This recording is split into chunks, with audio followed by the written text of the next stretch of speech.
Assalamualaikum warahmatullahi wabarakatuh. Selamat datang kembali adik-adik di Bimbingan Belajar SFC. Seperti biasa, kita akan review materi dengan cara latihan soal-soal. Materinya kali ini adalah tentang biologi, babnya adalah struktur dan fungsi tumbuhan. Kemarin kita udah bahas beberapa soal-soal ya di bab ini. Sekarang kita akan lanjutkan juga mengenai bab ini. Jadi semakin banyak latihan soal supaya semakin ingat gitu, semakin bisa. Oke, langsung aja ya kita mulai. Soalnya yang pertama, jaringan yang terdapat pada ujung-ujung tanaman atau titik tumbuh adalah A. Epidermis, B. Endodermis, C. Parenkim, dan D. Meristem. Sebelum kita jawab, kita review sedikit mengenai jaringan tumbuhan. Jadi, jaringan tumbuhan itu dia dibagi menjadi dua secara umum. Yang pertama itu ada yang namanya jaringan meristem. Nah, kalau jaringan meristem ini adalah jaringan yang sel-selnya aktif membelah. Jadi, sel-selnya itu aktif melakukan pembelahan. Nah, biasanya dia itu terletak di bagian ujung tanaman, baik itu ujung akar maupun ujung batang. Nah, karena dia aktif membelah, maka dia berfungsi untuk mengatur pertumbuhan tanaman. Yang kedua, ada yang namanya jaringan parenkim. Jaringan permanen. Nah, jaringan permanen ini disebut juga sebagai jaringan dewasa. Kenapa? Karena dia sel-selnya tidak aktif membelah.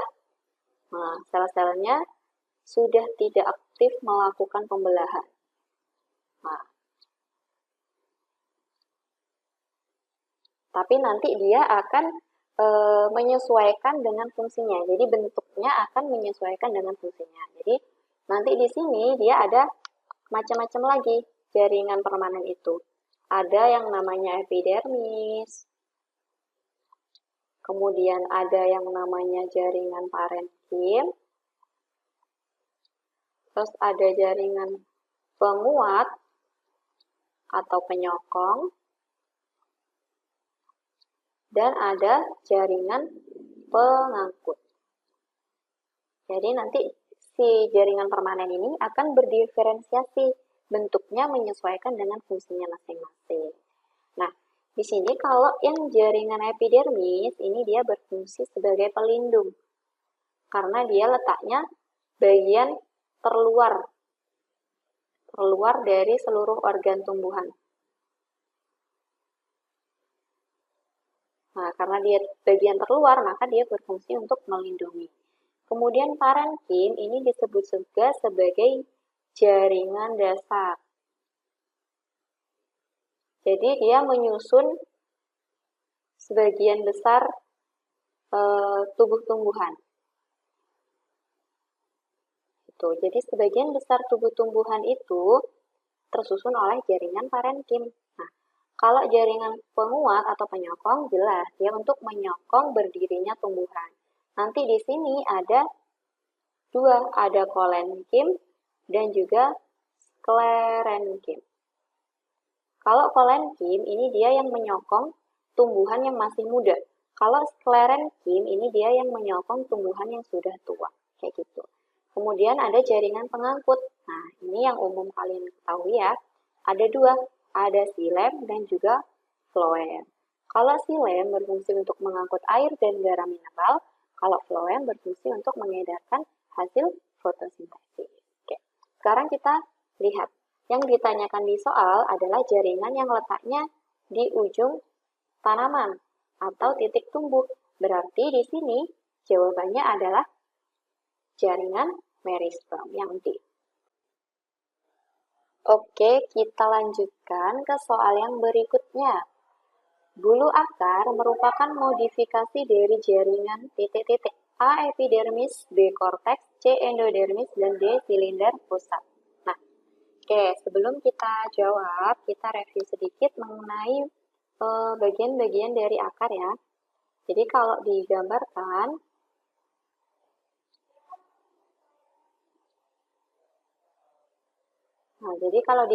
nanti dia ini penampang membujur ya. Jadi sayatan membujur dari akar, nanti dia akan terlihat seperti ini. Nah, jadi bagian yang ini, ujung ini ya, yang kasih warna biru, ini disebut sebagai tudung akar atau kalitra. Nah, dia berfungsi untuk melindungi akar ketika mau menembus tanah. Nah, jadi supaya tidak luka akarnya itu ketika mau menembus tanah mencari air, dia dilindungi oleh tudung akar atau kalitra. Kemudian yang bagian ini, nah ini disebut sebagai bulu akar atau rambut akar. Nah, dia fungsinya apa? Berfungsi untuk memperluas bidang penyerapan. Jadi dia berfungsi untuk supaya penyerapan air dan mineralnya itu semakin banyak. Itu fungsinya bulu akar. Nah, karena dia ini letaknya paling luar, nah dia modifikasinya siapa? Di sini jaringan yang terluar itu adalah epidermis. Nah, sehingga bulu akar ini dia merupakan modifikasi dari epidermis. Nah, epidermis ini dia yang bagian terluar, bagian yang melindungi organ akar tersebut. Kayak gitu. Kemudian di dalamnya, ya sekalian kita bahas ya. Sekalian kita bahas susunan dari penampang membujur organ akar. Nah, setelah epidermis, nah di bagian yang sini, itu ada yang namanya korteks. Nah, korteks ini dia berfungsi untuk menyimpan cadangan makanan. Dia tersusun atas jaringan parenkim.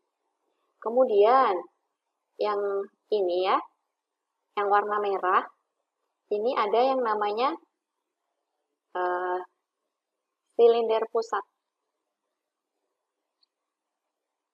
Atau disebut juga sebagai stele. Nah, ini bagian paling dalam dari akar. Nah, nanti sebenarnya di sini, kalau secara membujur, nanti tidak akan kelihatan bagian endodermis. Endodermis ini dia yang memisahkan antara korteks dan juga silinder pusat. Tapi kalau ketika disayat secara melintang, maka nanti akan kelihatan. Kayak gitu. Nah, di sini yang ditanyakan adalah bulu akar, dia modifikasi apa? Nah, modifikasinya dari epidermis. Sehingga jawabannya di sini yang benar adalah yang A. Oke, lanjut ke soal yang berikutnya. Nah, di sini ada gambar, kemudian yang ditanyakan adalah bagian yang ditunjuk X berfungsi sebagai titik-titik. Nah, sebelum kita jawab, nah kita review sedikit. Jadi ini adalah gambar dari struktur anatomi daun. Nah, coba kita bahas satu-satu ya. Jadi, yang warna kuning ini dia disebut sebagai kutikula. Kutikula atau lapisan lilin. Nah, dia ini fungsinya apa? Jadi dia berfungsi untuk mengurangi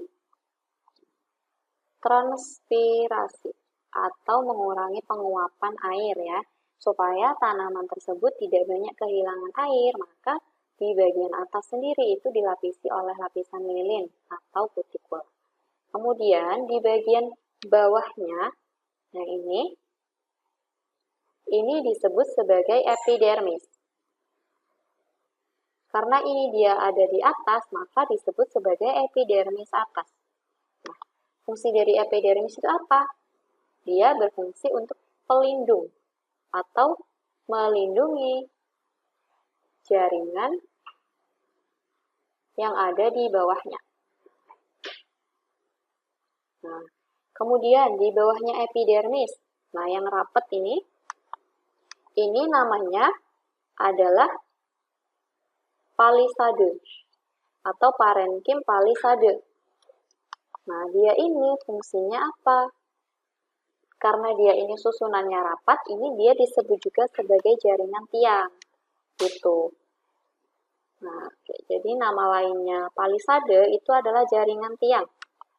Karena dia susunannya rapat, padat, dan seperti tiang. Nah, dia ini banyak mengandung klorofil, sehingga dia berfungsi sebagai tempat fotosintesis. Nah, kemudian bagian bawahnya juga ini ada bagian-bagian yang berongga ya. Nah, ini disebut sebagai jaringan spons atau jaringan bunga karang. Jadi, jaringan spons atau bunga karang. Kenapa kok disebut spons atau bunga karang? Karena dia susunannya itu, nih bisa kita lihat ya di sini, dia tidak rapat.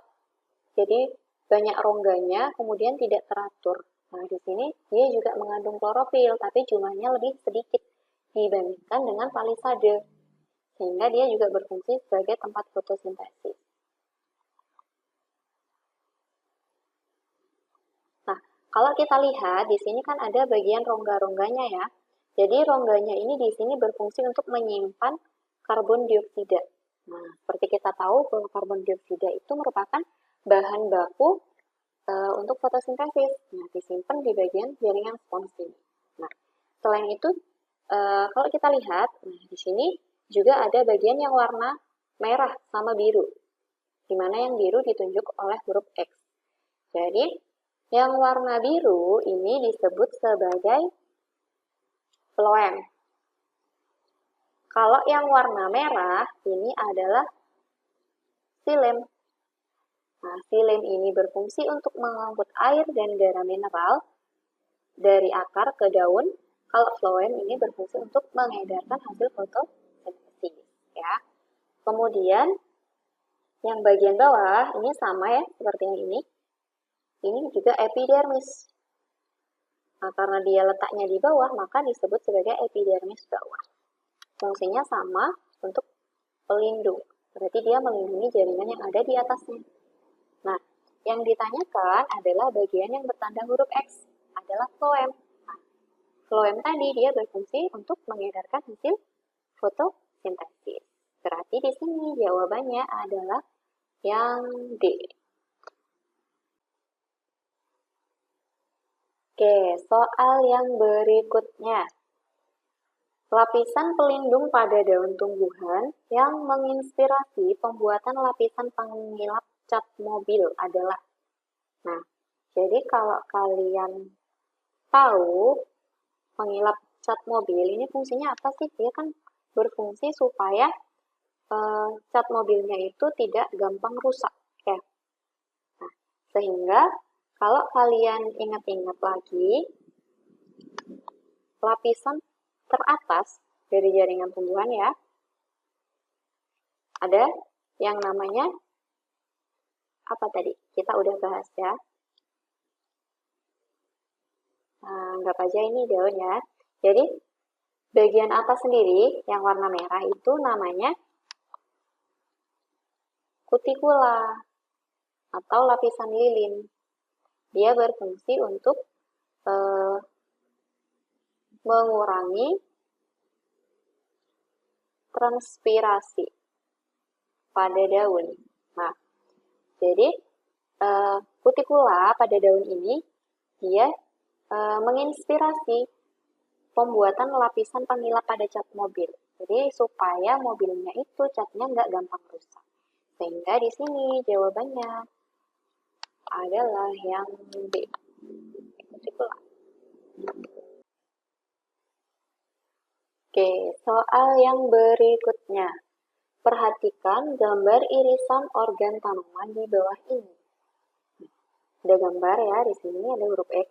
Fungsi bagian yang ditunjuk oleh huruf X adalah, nah, jadi ini gambar apa? Ini adalah gambar sayatan melintang dari akar dikotil. Jadi di sini Mbak kasih keterangan. Ini adalah akar dikotil. Nah, jadi Kalau pada akar dikotil, bagian xilem sama floem atau jaringan pengangkutnya di sini jelas sekali. Nah, bagian yang ditunjuk oleh huruf bintang yang bertanda X, ini adalah bagian xilemnya. Nah, kemudian yang bagian lingkaran ini adalah bagian floemnya, gitu. Jadi dia jelas, xilem sama floemnya itu susunannya jelas kalau pada akar dikotil.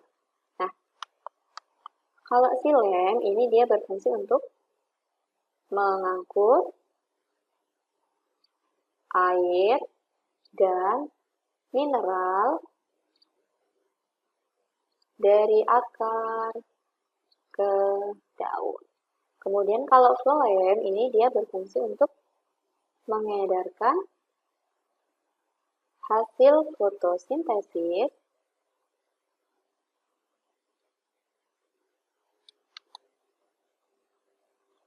dari daun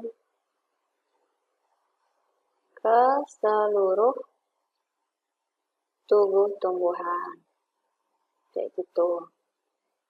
Nah, kita gambarkan juga yang akar monokotil ya, supaya kalian tahu perbedaannya. Jadi nanti, kalau pada akar monokotil, itu dia nanti susunan berkas pengangkutnya itu tidak teratur. Jadi dia menyebar kayak gini.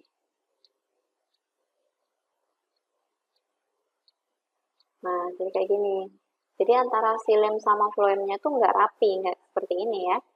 Jadi, ini xilemnya, kemudian ini floemnya. Jadi dia nggak rapi. Ini kalau akar monokotil. Kayak gitu. Nah, oke, kita balik ke soalnya. Yang ditunjukkan oleh huruf X ini adalah xilem, berarti dia berfungsi untuk mengangkut air dan garam mineral. Berarti jawabannya adalah yang A. Soal yang berikutnya. Bagian mesofil daun tersusun dari titik-titik. Nah, jadi ini yang ditanyakan berarti adalah anatomi dari daun ya. Oke. Jadi, nah, Mbak udah ada gambarnya di sini. Mbak taruh sini ya. Nah, ini adalah gambar struktur anatomi dari daun. Nah, jadi bagian mesofil itu bagian yang mana? Jadi mesofil daun ini adalah bagian yang ini sampai sini. Jadi untuk yang bagian atas, oke bentar ya. Nah, ini secara keseluruhan adalah mesofil. Nah, mesofil ini tersusun atas yang ini namanya palisade atau jaringan tiang. Kemudian yang bagian bawahnya ini adalah jaringan spons atau bunga karang. Nah, keduanya ini dia sama-sama memiliki klorofil, sehingga mesofil ini dia berfungsi sebagai tempat fotosintesis. Nah, bedanya kalau yang palisade ini dia klorofilnya banyak. Jadi jumlah klorofilnya itu lebih banyak. Kalau yang ini, kalau yang jaringan spons, ini dia jumlah klorofilnya itu lebih sedikit. Sehingga meskipun keduanya ini sebagai tempat fotosintesis, tapi tempat fotosintesis yang utama adalah bagian palisade atau jaringan tiang, kayak gitu. Nah, keduanya ini disebut sebagai jaringan mesofil. Sehingga di sini kita lihat ya. Nah, yang tersusun atas palisade dan jaringan spons. Berarti jawabannya adalah yang B. Oke, kita lanjutkan ke soal yang berikutnya. Air dan mineral yang terlarut dapat mengalir dari akar ke daun yang tinggi karena pengaruh faktor berikut, kecuali. Nah, jadi yang ditanyakan faktornya apa aja? yang tidak termasuk apa aja gitu. Jadi faktor yang mempengaruhi naiknya naiknya air ke daun itu ada 3. Jadi yang pertama itu ada yang namanya daya tekan akar. Nah, maksudnya daya tekan akar itu seperti apa? Jadi akar itu kan dia memiliki kemampuan untuk terus menyerap air dan garam mineral. Nah, sehingga ketika Mbak tulis ya, kemampuan akar menyerap air dan mineral secara terus-menerus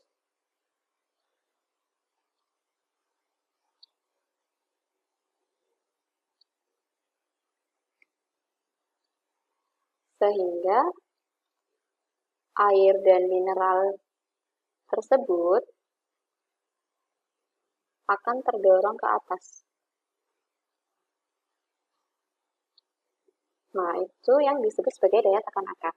Jadi, air dan mineral itu kan terus diserap oleh bagian akar. Nah, ketika di bagian akar itu sudah full, maka nanti dia akan terdorong air dan mineralnya itu, supaya dia itu naik ke atas. Nah, itu yang disebut sebagai daya tekan akar. Kemudian, faktor yang kedua itu ada yang namanya daya kapilaritas batang. Nah, jadi maksudnya kalau daya kapilaritas batang itu, di bagian batang itu kan dia punya yang namanya jaringan pengangkut ya, silem. Nah, silem itu nantilah yang akan menyebabkan air itu bisa naik ke atas, karena ada daya tarik-menarik antara air yang ada di batang dan juga yang ada di daun, kayak gitu. Jadi, bisa kita tuliskan kayak gini. Batang memiliki struktur yang menyebabkan air dapat merambat ke daun. Atau di sini bisa dikatakan ada daya tarik-menarik antara air yang ada di bagian silem batang dan juga silem yang ada di daun gitu, sehingga air tersebut itu nggak turun tapi dia terus tertarik ke bagian atas kayak gitu. Kemudian yang ketiga, faktor yang ketiga itu ada yang namanya daya hisap daun.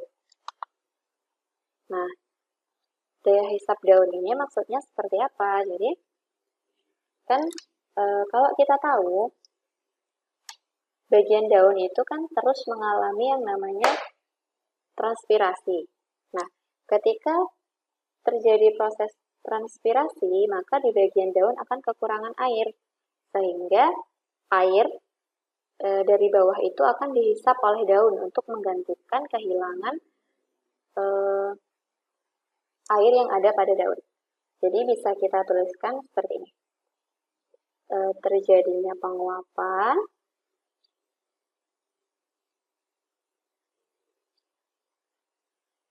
menyebabkan hilangnya air pada daun, sehingga daun akan menyerap air dari bawah, dari bagian batang dan juga akar. Nah, ini adalah ketiga faktor yang menyebabkan air dan garam mineral bisa naik ke bagian daun, padahal daun itu di atas. Nah, di sini yang ditanyakan adalah kecuali, berarti yang bukan. Oke.